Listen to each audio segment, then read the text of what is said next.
तो legacy of assassin king की episode 228 के साथ हाजिर। तो लास्ट एपिसोड के एंड पे हमने देखा था कि हाजिन जो होता है मास्टर गुरु के पास जाता और जाकर उनसे कहता है कि मास्टर आपने वहां पर जानबूझकर गुस्सा किया और आपका बहुत बहुत शुक्रिया। मास्टर गुरु कहता है कि तुम्हें ऐसा क्यों लगता है कि मैंने जानबूझकर गुस्सा किया है? मैं किसी और की तरह पागल इंसान तो नहीं हूँ जो यहाँ पर बिला वजह किसी के ऊपर गुस्सा करूंगा। तो हमारा हाजिन उनसे कहता है कि हाँ मुझे पता है कि आपने जानबूझकर वहां पर गुस्सा किया और अब यहाँ पर वाकई में गुस्सा नहीं है। तो मास्टर गुरु से कहता है कि यंग लीडर मैं आपसे गुस्सा कैसे हो सकता हूँ? तुम्हारा हाजिन उसे कहता है लेकिन आप मुझे यहाँ पर बताएंगे कि आप मुझसे गुस्सा क्यों नहीं है, क्योंकि मैंने वहां पर कोई ऐसी बात की है जो कि हमारे डिमोनिक कल्ट के लिए खतरनाक भी हो सकती है। तो वो उसे कहते हैं कि देखो तो जरा तुम यहाँ पर बोर्डली सभी लोगों के सामने ये बातें एक्सेप्ट कर रहे हो कि तुम यहाँ पर दूसरी तरफ से भेजे हुए एक असैसिन हो जो कि हमारी यंग लीडर की बॉडी के अंदर आकर जिंदा हो गया है। तुम्हारा हाजिन उनसे कहता है कि प्लीज मैं चाहता हूँ कि वहां वापस जाने के बाद आप उन बच्चों को बिल्कुल भी गुस्सा नहीं करेंगे और ना ही उनको डांटेंगे। तो मास्टर गुरु उनसे कहता है कि मैं तो तुम्हें ऐसा क्यों लगता है कि मैं जाकर उनके ऊपर गुस्सा करने वाला हूँ या फिर उन्हें डांटने वाला हूँ?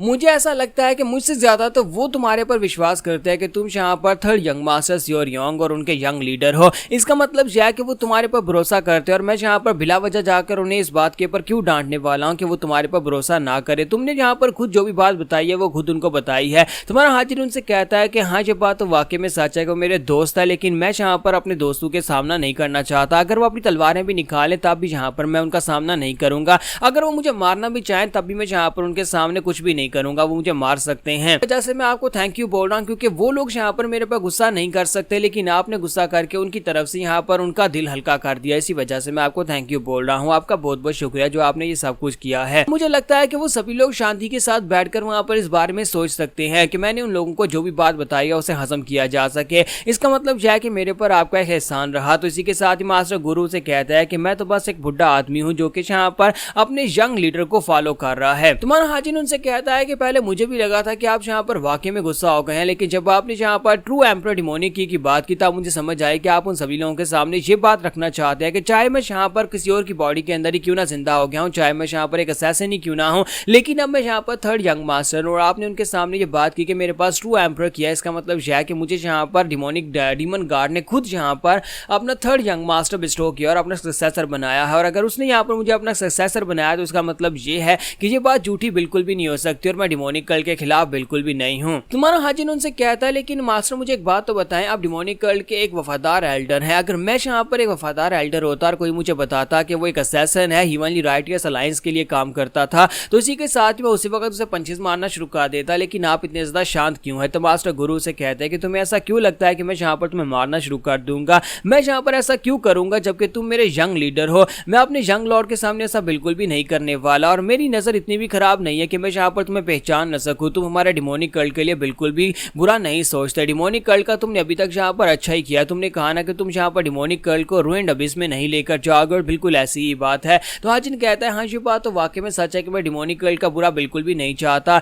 तो मास्टर से कहता है कि एक बात ये भी है कि मैं यहाँ पर तुम्हारे पर इसलिए भरोसा करता हूँ क्योंकि हमारे डीमन गार्ड तुम्हारे पर भरोसा करते हैं और जिस बंदे को हमारे डीमन गार्ड ने खुद यहाँ पर अपना कल्ट लीडर यानी कि अपना सक्सेसर घोषित कर दिया हो, क्या तुम्हें लगता है कि इसमें पीछे सवाल करने की कोई गुंजाइश बचती है? मैं अपने डीमन गार्ड के ऊपर लाखों गुना ज्यादा भरोसा करता हूँ तुम्हारी निस्बत। वो जहाँ पर मुझसे कहे ना कि आज सुबह के वक्त आज रात है तो मैं सुबह को भी रात कह दूंगा, क्योंकि वो यहाँ पर इतने समझदार हैं। उन्होंने अगर तुम्हें यहाँ पर कल्ट लीडर चूज किया है तो मुझे लगता है कि उनके पास अपनी कोई वजह होगी। उन्होंने तुम्हारे अंदर वो खूबियां देखी होंगी जो डिमोनिक कल्ट को आगे लेकर जा सकते हैं। इसी वजह से उन्होंने तुम्हें यहाँ पर कल्ट लीडर यानी अपना सक्सेसर घोषित किया है। मुझे लगता है कि हमारे डीमन गार्ड किसी ऐसे इंसान को तो अपनी गद्दी नहीं सौंपने वाले ना जो आगे जाकर उनके डिमोनिक कल्ट को तबाह बर्बाद कर दे या फिर उनके खिलाफ हो। तो हमारा हाजिन कहता है ये बात तो वाकई में सच है कि डीमन गार्ड के पास अपनी वजह होंगी मुझे यहाँ पर सक्सेसर बनाने के लिए, क्योंकि वो इतना समझदार इंसान है कि उसके जैसा समझदार इंसान मैंने अपनी जिंदगी में कभी नहीं देखा। और मुझे ऐसा लगता है कहीं ना कहीं उनको भी यहाँ पर मेरी ट्रू आइडेंटिटी के बारे में पता चल चुका है कि मैं सियोरियोंग बिल्कुल भी नहीं हूँ बल्कि कोई और है जो सियोरियोंग की बॉडी के अंदर है। तुम्हारा हाजिन मास्टर गुरु के बारे में सोच रहा होता है कि मुझे लगता है कि ये एल्डर इतने वफादार है कि अगर ली चोनसेंग यानी कि हमारे डीमन गार्ड यहाँ पर इसे एक इशारा करें तो ये अपनी जान देने को तैयार हो जाएंगे।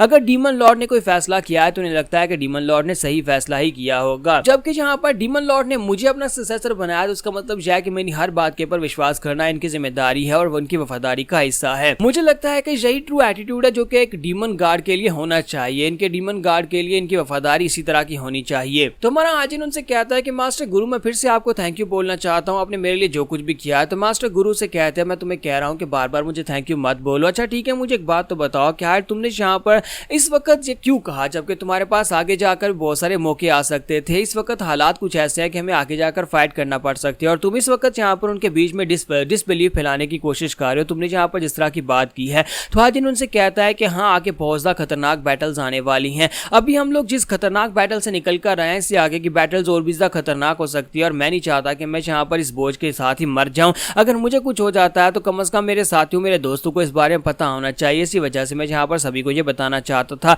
कम से कम मेरा मन शांत हो जाएगा। तो इसी के साथ ही मास्टर गुरु से कहते हैं कि अच्छा, तुम यहाँ पर अपने दोस्तों को ये बताकर मरना चाहते हो, लेकिन क्या तुम्हें लगता है कि हम तुम्हें इतनी आसानी से मरने देंगे? क्या आप मुझे एक बात तो बताओ, क्या तुम्हें इससे कोई फायदा हुआ? तुम्हारा हाजिन कहता है कि हाँ, मुझे यहाँ पर इससे कुछ फायदा हुआ है। मास्टर गुरु से कहते हैं तो आगे जाकर क्या मैं तुम्हारी कोई मदद कर सकता हूँ? तो हाजिन कहता है हाँ, क्यों नहीं, आगे जाकर आपकी मदद की जरूरत पड़ेगी। तो वो कहता है ये मेरे लिए बहुत ही बड़ी ऑनर की बात है। फिर साथ ही मास्टर गुरु कहता है कि मैं तुमसे एक और सवाल पूछ सकता हूँ? मुझे एक बात बताओ, क्या तुम डीमन लॉर्ड को भी इस बारे में बताओगे कि तुम यहाँ पर स्योरयोंग नहीं हो, बल्कि तुम डैम सोयोंग के लिए काम करने वाले एक असैसिन हुआ करते थे? तुम्हारा हाजिन उनकी बात सुनने के बाद सोच रहा था कि मैंने अभी इस बारे में नहीं सोचा और मुझे लगता है कि एक ना एक दिन मुझे यहाँ पर डीमन गार्ड को इस बारे में बताना ही पड़ेगा कि मैं कभी कुछ और हुआ करता था। तो यहाँ पर हमारी एपिसोड 2 to 8 का एंड होगा और नेक्स्ट एपिसोड में देखेंगे कि आगे क्या डेवलपमेंट्स होने वाली है। इनका पीछा करने वाले लोग वहां तक पहुंचने वाले हैं और दूसरी तरफ डीमन गार्ड क्या सोच रहे हैं।